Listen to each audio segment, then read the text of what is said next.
Pernah boga kabogo, main nate seorang bidan. Dan orang rasa bangga gitu karena kaji gelis kadang main nate benar, asli benar kan. Bahkan saking benarnya orang pernah lihat kayak mana si parkiran mobil lampul, parkiran mobil.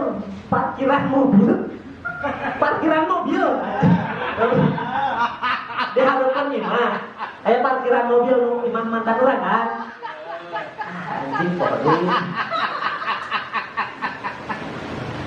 Dia kata mantan orang, imah padan. Diharapkan nanti kan parkiran mobil nanti padan. Kalau dibanding ke imah orang, si parkiran mobil nanti masih kene, gedean imah orang.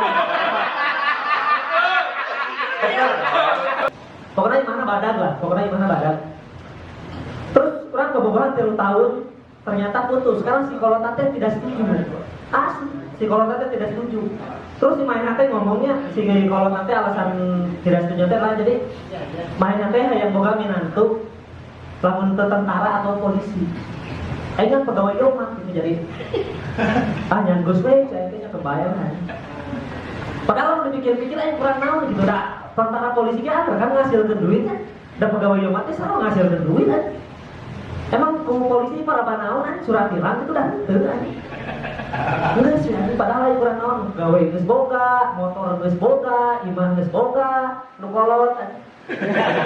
Kolot kan barang kolot barang budak kan. Bodoh tapi tidak diindahkan anjing si kolot teh tidak udahlah jangan si itu masa depan suram anjing aing ngerasa pak lah anjing